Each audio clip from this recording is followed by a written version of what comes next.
So we're here with Joe Swift. Nice to meet you. Hello. First time in Whitehaven? Yes, it is the first time in Whitehaven. I used to come to the Lake District a lot when I was a kid, down in around Moncaster. Oh, yeah. And Eskdale. My great uncle of mine had a place, so I came here a lot, but I haven't been here probably for about 20 years or something. But Whitehaven itself, never been. So have you had a wander around and have you seen anything, and have you... Where have you been? Well, I've been all along the front here, looking at all the stalls and looking at all the exhibitors. And then I've been into town, so I've looked at the rum story, which is fascinating, and the office there.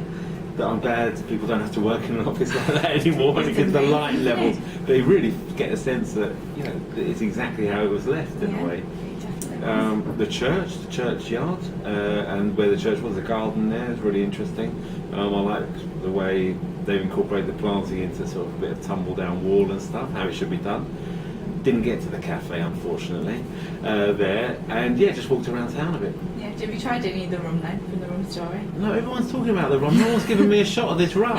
We'll get I've you heard it's good stuff. We can sort you out, don't worry about Oz that. Clark apparently knocked most of it. Oh yeah, I've heard that. You've got to watch him, He's must be buying Apparently there's lots of toffee tones and all this sort of stuff, And everyone else is next if I can feel the burn in it. Yeah, because they're launching a new rum, is that right? Well, it's an old rum. So, Okay. you had a chance to go and see anybody else's Talks? No, everyone keeps saying, no, I've done a talk myself and I've been around town and I haven't sat in on any talks.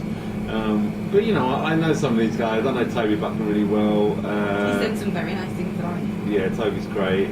Lawrence is coming up tomorrow. I know Lawrence pretty well, but I wouldn't want to see him do a talk with. I can imagine, it's all sort of cuffs and beard. He's got his beard now, hasn't he? So I haven't really had time to go. I'm being out meeting and greeting and just sort of, rather than sitting in for half an hour watching someone do a talk, I've been trying to meet people. You must do quite a lot of these sort of shows. So what do you think made this one a bit different? Well, I just like the setting actually. I love the marina here. When I turned up, I brought the sunshine with me. It's clouded over a bit now, and just everyone's been so friendly and warm. A lot of people watch what I do on the telly, so it's just so nice to get that positive feedback because you sort of live in a little bubble sometimes. And I've had a show on recently, and it seems to go down really well. So, gardening tips and.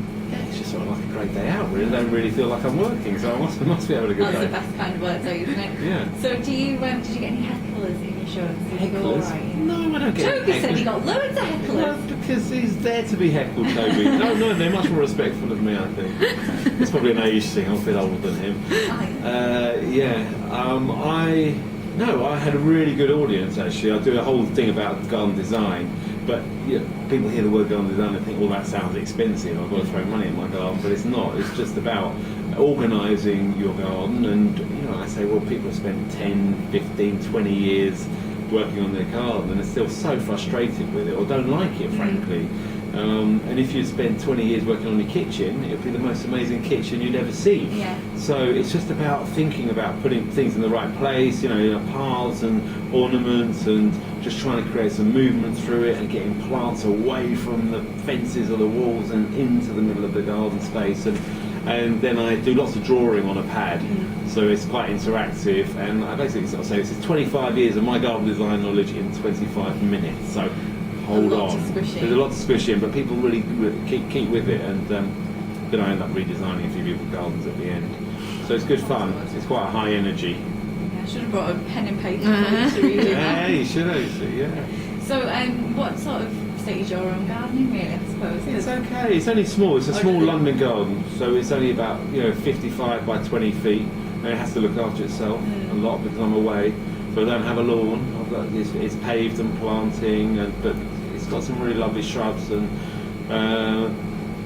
it's at the moment I've had big gardens, I've had an allotment, and at the moment it sort of suits me because spring and summer I'm away a lot, and I want to be able to look after myself. I want to get some money in.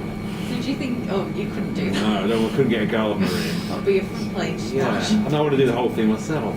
So no, I don't know because Monty has help in his garden as well, but he has got like a couple of acres or something.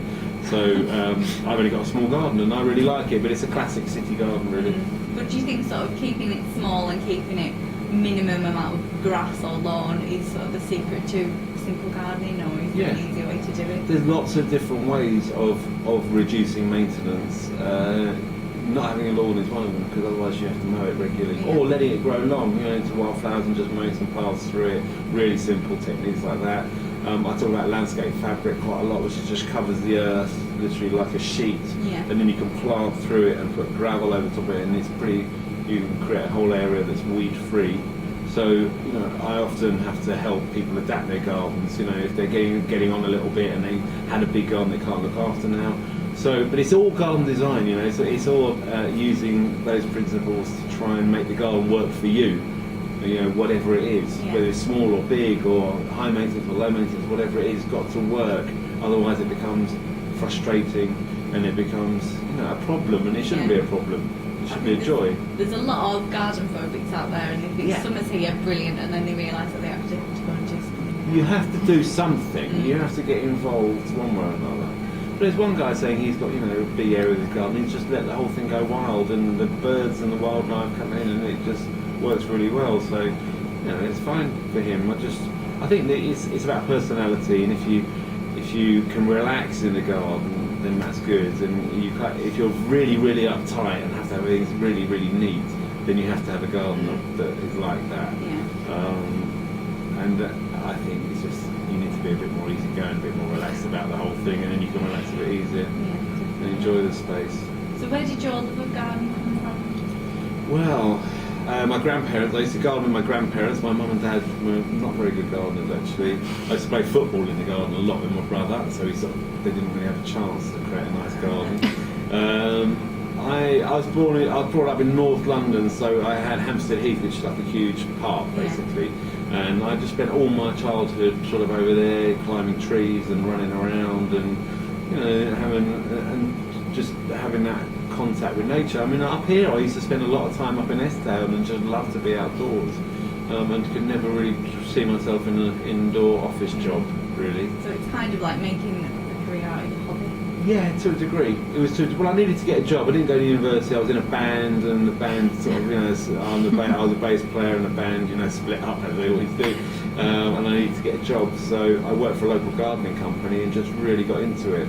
I've been to art college for a little bit, dropped out of art college. The band disbanded, but it was all that sort of creative element combined with sort of engaging physically in something that at the end of every day you can see what you've done. Yeah. Which I love about it. It's not just pushing a few bits of paper around. I mean, I spend a lot more time on the computer now than I used to, because I write and I design on computer. But it's just, I totally understand if you do something, and you plant something and you watch it grow, then you're developing something, and it's a skill that you start nurturing, and you get quite obsessed with it, and you get into it. So you just said that you do your writing and you do the design. Is it still the gardening that is sort of at the heart of what you want? What you I enjoy write about doing? gardening. Yeah. So all my writing is my gardening experiences, I guess, and I'm designing other people's gardens. But yes, gardening and creating special spaces, outdoor spaces, where plants sort of dominate, and creating somewhere really special, enveloped in nature and scent and flowers and wildlife and all that sort of stuff. Even though I'm a Londoner, I live in the middle of a very urban part of London, I've still got somewhere that is green and lovely. You've got very clean hands for a garden, actually. I'm quite impressed. Well, it's just Flower Show coming up, so I see. we scrub up a little bit. What have you got planned for Chelsea? Well, I'm presenting the programme, so I present BBC 1 and 2 all week, and it's just crazy. It's a mad week, because we've got about 11 or 12 hours of TV coming out there, and it's full on. So I go there tomorrow and we recce all the gardens, so I know what I'm talking about when it comes to Sunday. And then Sunday right through to Saturday, we've got programmes galore coming out there. So it's funny because I film for Garden as well. I do lots of other filming, but it's a very different way because we film with 3 cameras, and I've got an earpiece and auto cue, and it's called an outside broadcast, and it's the only week of the year we film like that. So by the end of the week, you've got the hang of it, and then it's all gone. And then every year, until next year, it comes round again, So but you take a big deep breath and then pile in there, and then But you obviously love it, or you wouldn't carry on doing Yeah, I it. do. Chelsea's quite amazing as well, you know, all the gardens that are down there. And also, you know, lots of gardening friends are there. So a lot of the gardening presenters are there and journalists and stuff. So everyone, it's a sort of hub for us all really to meet up. So did you ever feel like sort of putting in your own gardening? For a Well, I time? did in 2012. In 2012, I got a gold medal. I knew you'd ask. Because for years I've been presenting the programme, but never actually done a garden at Chelsea. So it felt like being a Premiership footballer. Well, Premiership football commentator without actually ever playing in the Premiership. So I took a year out of the presenting and did a Main Avenue Chelsea Show Garden. And did quite well. And you got a gold, so. Yeah, but it's a lifetime ambition more than anything. Yeah. I go there and it's like I really want to do one of these, but the media side of things sidetracks you a little bit. And actually, at the core, I am a garden designer. Yeah. So, yeah, it was amazing. I mean, it's so intense and physically demanding and creative and draining, and it's like nothing else. It's Is amazing. it quite competitive at Chelsea? Because obviously you're all friends and you all know each other. Is there that sort of But underlying actually, the feel last that- few days, everyone stops talking to each other, and you know we see bums in the air, people planting away, and yes, it is quite competitive. But at the same time, the RHS, they don't have a limited amount of golds that or silvers or silver gills they hand out, so every garden could get a gold. So really, you're not competing against them; you're competing against the judges and the system. Really. So if you ever had to have a garden up against somebody that you'd really like to win against, who would it be? Who, me? If I had a garden up against someone I'd like to win? It's a tricky one, that one. Probably a footballer rather than a gardener, though. It'd be someone like Thierry Henry. I'd love to be. You can imagine beating Thierry Henry in something. You know? I'm a big Arsenal That's a fan. really That would good be good. answer. Because I wouldn't really pick another gardener or garden designer if I might lose. Yeah. And it'd also go on YouTube and they'd say, right, that's it.